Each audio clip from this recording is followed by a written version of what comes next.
What?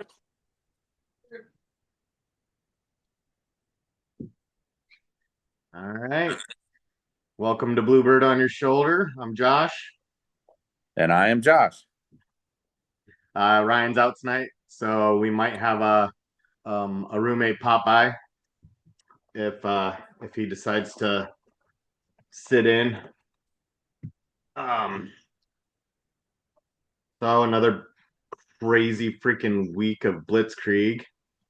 Yeah, to say the least. Crazy in the sense, though, that the things that are crazy are things that could affect us, like as a person, because he's making it seem like he's doing a lot and getting a lot done, but then everything's getting stalled and blocked. Yeah, So yeah, and nothing's really getting done yet again because this country has a thing called a democracy that involves checks and balances, and you can't just do whatever you want. That is a dictatorship, an oligarchy, a something king does that we do not have in this country. And all of his little minions are just buying it up like he's doing so much. yep, yeah, and the Constitution put in these checks and balances so that we can depend on the courts to you know stop him when he's trying to overreach, and Congress to um, censor him or uh, pass laws and budgets that are so spelled out that he can't try to stop it from happening. It's just whether or not Congress will actually get up and say enough is enough, or actually demand some kind of um, formality to this whole Doge wildfire that's spreading around. They're Yeah, just trying. I don't know if we could bank on them. I mean, I think a huge indicator of to what they really could do is some of the nominees that have got pushed through. Yeah. There's just enough power there that if they want to get stuff passed, it'll get passed. Well, and honestly, the I was thinking about this. The more and more that we look at kind of what Congress has become, it's really just a bunch of committees that are, um, you know, questioning people doing things, and then that's it. I mean, there doesn't seem to be any kind of consequence or, real shift if any of the answers aren't like in line with what people think that they should be. There's no um there's no accountability, really. I mean, Yeah. Yeah, there's no they like actual like prosecution or persecution for that matter if you do something wrong. It's just okay, we can't have that in our party, so we're going to put you in a different committee instead of this one, or you're going to well, resign, and I'm that's not I'm all. not talking about, the senators and representatives themselves. What I'm saying is, when there's a department that, loses billions of dollars, they call a committee, they come in, they answer questions, well, and Right.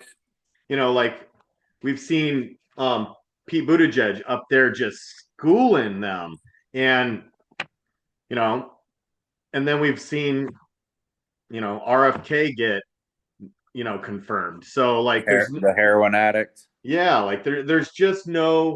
um, there's no change in result based off of competence. It's the same. It's just the the senators and representatives up there grandstanding and making speeches in the time that they're supposed to be asking relevant questions. So instead of figuring out what's going on and why there needs to be a committee hearing, um, or anything coming from it. All it is just, everybody in a big circle jerk. Sometimes the Democrats get to jerk off, sometimes the Republicans do. So I don't know, like, Yeah, and they just you can't play nice and let everybody jerk off. right? Um, I don't understand why it's become just this formality that doesn't bear any weight. It's supposed to Yeah, be where states representatives, make a determination based on what their state needs instead right. of what the party is telling them to do. Yeah. I You mean, know? I feel like overall that's been a problem for a few decades now. I mean, definitely since we were children. Oh, well, I mean, if we look at the weaponization of green lawn, um, Yeah, and then the Obama years where they really perfected that, where they realized that by stonewalling, they were able to flip, the flip Congress right, and maintain power, so that they could, try to stop Obama from doing really anything for the rest of his term. right, you know Luckily, the things that he powered through there the first 2 years, he was able to, kind of see through, and that did us the most good that I think that we'll ever see. So, yeah, and it's yeah. just been kind of a piss and match ever since. That it's just been the Right. back and forth. So we're going on what 16 plus, almost 20 years of Yeah, essentially nothing being accomplished, and then exactly people want right. to wonder why we're at where we're at Yeah. economically. You Well, know, and why Eh, people eh, are so fed up with the government, like, right, even even somebody, who works in government, a lot of them are even just done with, the fact that nothing is getting done. correct. The infrastructure bill was great. It's had a lot of positive outcomes, but it's not anything that changed, what Americans, for the most part, are going through. And and nothing that, well, I mean, if you look at the one thing that Trump did was, tax breaks for the corporations and, his rich buddies. All we saw from that was a runaway economy that crashed and burned the minute that a mismanaged pandemic came through. Did you see his new tax proposal and No. the size of that it was like, well, one, it would cost over the next 10 years, it would add $4 trillion to the national debt. Uh, the top 5% of Americans, the total was like, I forget how many billions of dollars in tax cuts. And then they want to essentially defund Medicaid, Mhm. but Oh, yeah. it's not advertised as such. It's Yeah. they want to cut $64 billion of the 70 Six. billion that Yeah. funded. I think So I essentially, if saw you 68. Yeah. yeah, something like that. It was only leaving a couple $1 billion Right. left out of it or something like that. And so your grandparents and handicap and all that, they're about to die and be hungry. Yeah. And Because honestly, I think I know that, it's been talked about for years, but from what I had researched today is this is one of the first few times that it's actually spelled out in a tax plan. yeah. Yeah. And, the fact that he's said things like, you know, there's going to be some lean times, and, there's going to be some hurt, but like, people, the people I know on the right that are trying to support that message are just hilarious, because they don't understand what hurt is yet, and what Yeah. he's doing is going to bring hurt. Yep. Oh yeah. Yeah, the who is the president of or CEO, whatever you want to call him, of JP Morgan said that all of his economic plans on, and this was before he announced today that he wants reciprocal tariffs on a country, that if we place a tariff on them and then they place one back to us, then we put a reciprocal on. Yep. Um, is he was already saying prior to this that there's going to be real economic pain and the middle class will feel it the most. Oh yeah. Well, I mean, he plans on, the middle class being the ones that take the brunt of anything that he does. We did the last time too. Exactly. I You mean, know, it's people have this fallacy of when he was in office that gas was $2 a gallon and mortgage rates were 2% the entire time. yeah, Like it was some, miraculous, just exponentially first time ever great economy. yeah, When in fact, if you look back at his numbers, his economy, the real GDP and all that actually grew almost a 0.5%. It was like just over 0.4 yeah. uh, percent slower than Obama's second term. Hmm. Yeah, I mean, he rode Obama's coattails, and I think that the fact that enough people have said that is one of the reasons why he's on his revenge tour, because he's already proved himself to be quite the closet racist.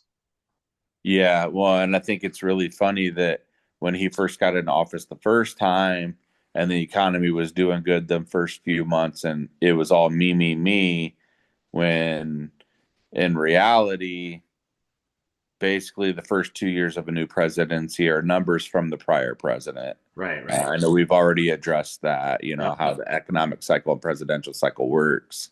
But he tried to ride that coattail and take credit for it, Sure. but now doesn't want to take credit for the inflation that just rose essentially the first 4 weeks he was in office. Right. Because it'll Yeah. be 4 weeks or it'll be 4 weeks in less than a week at this point. Or I guess a week from today. Uh, but still, I mean, like, why is it, what's not good for the goose is good for the gander? You wanted to take credit when it was great, but now you don't when it's, this is your typical MO. Like he plays the biggest bully victim there is. Like he wants to be a jackass, but then anything bad wasn't his fault, or, you can't blame him. Like that wasn't me. God, and yeah, I keep telling people, like, don't be a sore winner. Like, great, you won destroying the country. Right.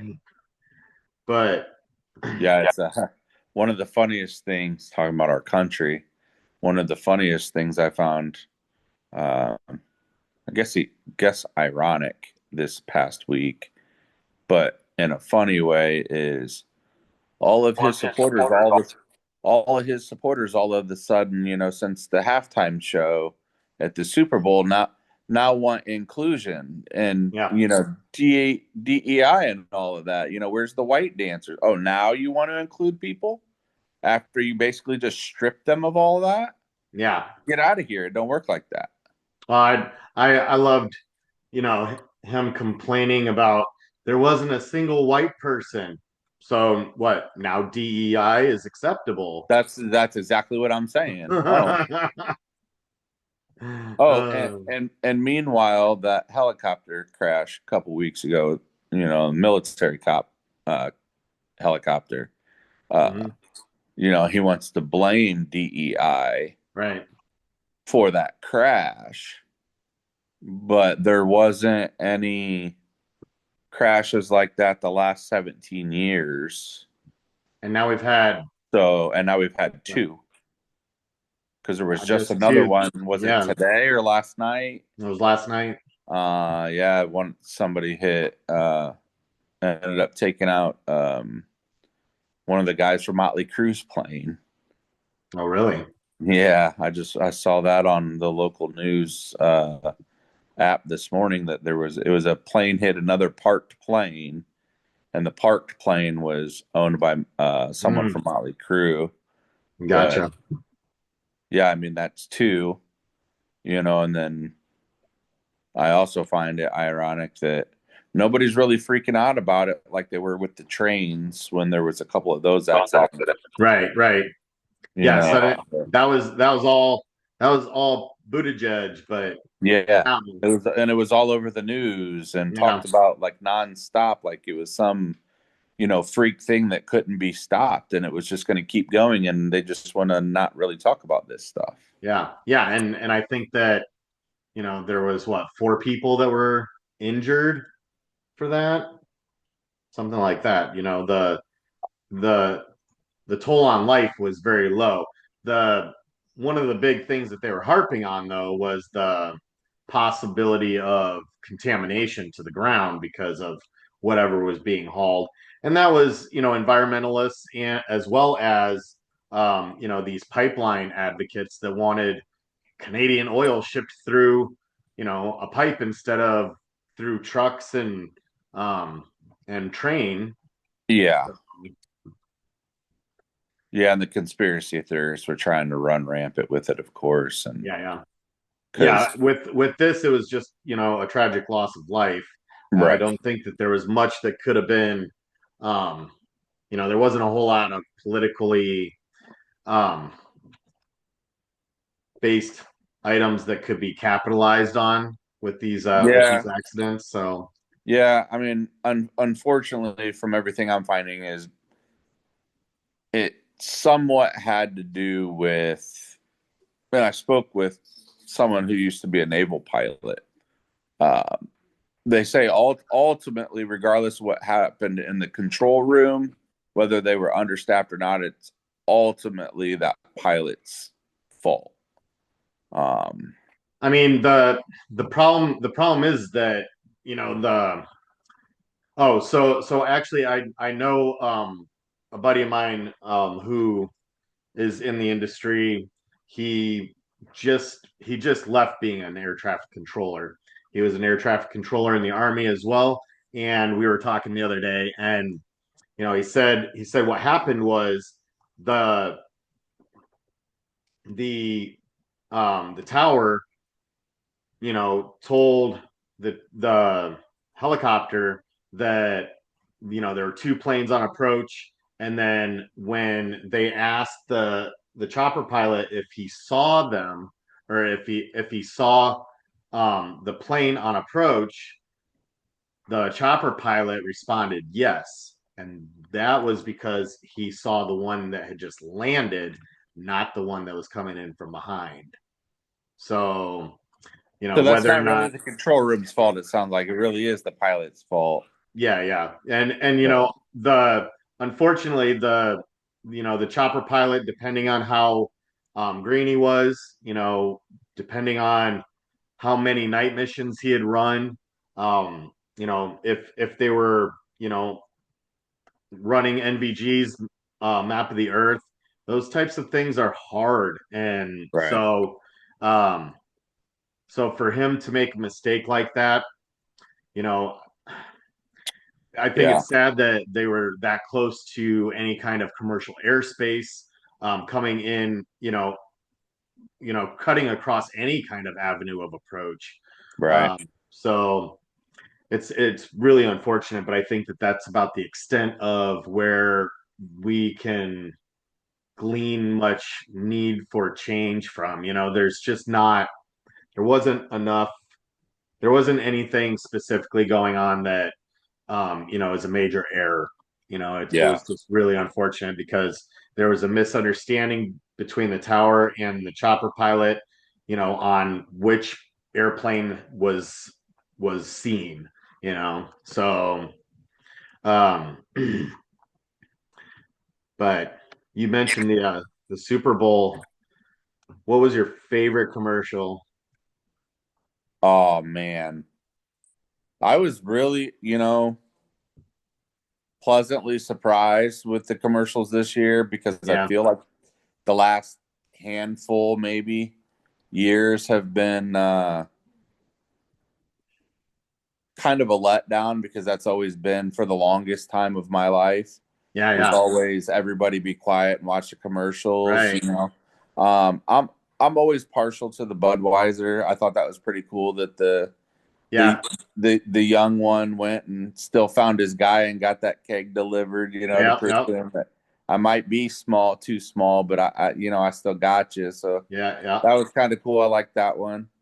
Yeah. Um, I really liked um the Snoop and Tom Brady oh yeah, that was commercial. good.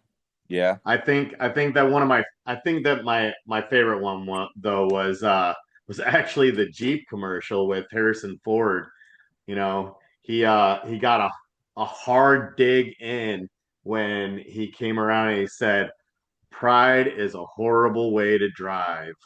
And I think I um missed that one. I don't remember that one. oh, it was good. And at the end he said in the end, as long as it makes you happy, and this Jeep makes me happy, even though my last name's Ford. So I felt like it was a jab at this whole prideful display that we're seeing from the top all the way through his followers. They're, like I said, they are not they're not good winners. They're not kind at all. Like, they have No. absolutely, it's I have heard more this time than during any campaigns that um if you don't like it, then you should leave. And I'm like, that is the most un-American thing that you could ever say, you I've know? heard that. I've heard that since I was a kid. Yeah, USA love it or leave it type thing. Like, which I get. I get the meaning behind it. Like, but I think it's been taken to a whole different level that that's not what they mean anymore. yeah, oh yeah, You know, yeah. like They like I remember seeing the yellow during Desert Storm, the yellow ribbons with hmm those kind of sayings in on it, and Yep. that was a patriotic thing. That was It in a had its own way, race. It had its own racial and xenophobic undertones, but yeah, but being used at that time to me as a kid, I took that as being you were being patriotic and supporting the troops for what was going on in the Middle East. And now it's if you're not a white Christian, we don't have time for you. right. Yeah, if you don't A agree with white straight Christian. yeah, if you don't like what we're doing to the country right now, then Yeah. you should leave. Yep. Yeah, and that and yeah, but even back then you know, it was kind of just an ignorant thing to say, but yeah, it was more of a, if you're not American, then you should leave. Right. Instead it's, people that are only American. They're telling, you know, people like me who have served their country to leave it, and that's just not it's not what I fought for. Right. And that's not what the founding fathers fought for either. Like, Yeah. they specifically decided to make a change, and Right. that's why they stayed and fought.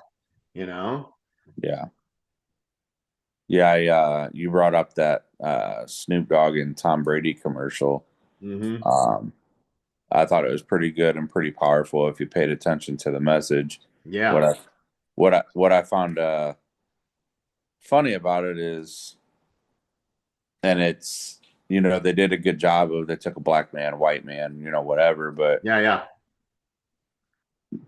they want they're both Trump supporters, and the Trump supporters had a really big uh, uh, ego shot Oh of yeah. Snoop participating in that after him standing up for Donald, and then wants to be in that commercial. They didn't Yeah. like that too much.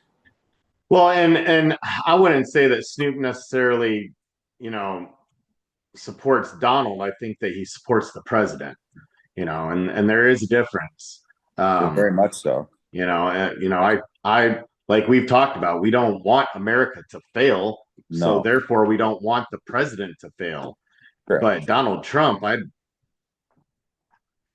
I don't know how, as a decent human being, anybody can support anything he stands for, yeah, yeah, president or not. He's an absolutely vile human being. exactly. The way that he talks about people, anybody in a position of power that talks about people like he does, they're that's what we call a villain in every single Right. hero movie. Yeah. So, like, but somehow he's different.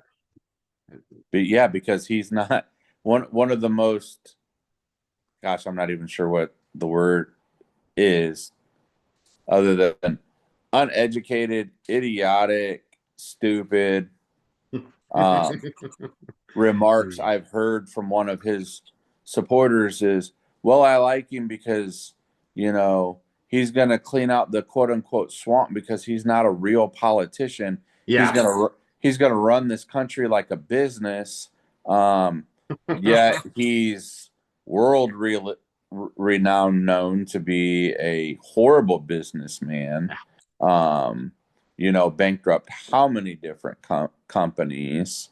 Um, And like that's one thing that I think that we should start using as a litmus. If we were to start determining the success of somebody based off of if they had taken whatever seed money that they started with and invested it in an index fund, if that index fund would have outperformed what they're where they're currently at, then they're a failure. right, That's the easiest litmus test that you could possibly come up with, and he's a huge failure when it comes to that. I won't even begrudge him for going through bankruptcies. That shit happens. I'm a right, business owner. I've folded two companies already. yeah, So I won't call him a failure for that, but the fact that my overall wealth has continued to grow, um you know at I hope that I'm beating the the indexes, but the fact that we know that he didn't, yeah. means that he's squandered his wealth, and with the things that he's done in his life, he's squandered his soul. Oh yeah. I mean, you want to go that route? Like, you can go back to the '80s and '90s for him when I was watching another podcast. Sammy the Bull Gravano's podcast, Yep, yep. and he's talking about in one of the episodes about that Donald was a friend of the family and used to wash money for them and vice versa. And like Ryan's told us before, his family's from out there, and he knows for a fact that you don't do business, let alone real estate business and big business in New York City without being in bed with them. Yeah. So, like, you've got someone like that with those kind of ties and those kind of tendencies and history running our country. And, I had, hi, Ruby. I had, mentioned like how he was running the country like a business, yet any reputable presidential historian, economist will tell you that you don't succeed as a country running it like a business. Yeah. No, it's a completely different object. The object of the government isn't to, you know, make money or to elevate, a person. It's there to help um the most vulnerable of our society, if nothing else. And their job is to secure our country so that it can operate. Now that I think that mission has been misconstrued to only protect rich people and their interests, but which is why we find ourselves in foreign conflict at all, um, where they, to the point that they want to attack us back because of Yeah. what we've done to them. Right. And and so when you can't approach it from that place of humility and that desire to serve, you're you're using your ego to try to bend a machine that isn't meant to do that kind of work. Which is why we're having all these hiccups and stuff with Doge, because they don't understand what they're doing. Hell, I don't even think that they're trying to uncover money. I think that they're going in there, collecting a bunch of data, and installing their programming so that they can take over the financing for America, which you I know agree. if you look at the way that multi-billion-dollar companies grow that size is by managing transactions. you Yep. know Capital One, you got Bank of America, you got Yep. Asset acquisition. and if you look at PayPal, that Yeah. was really the only business that you know Elon went into with some ideas that he executed on in order to make PayPal what it was, to the point where he was able to sell it, for a couple $1 billion to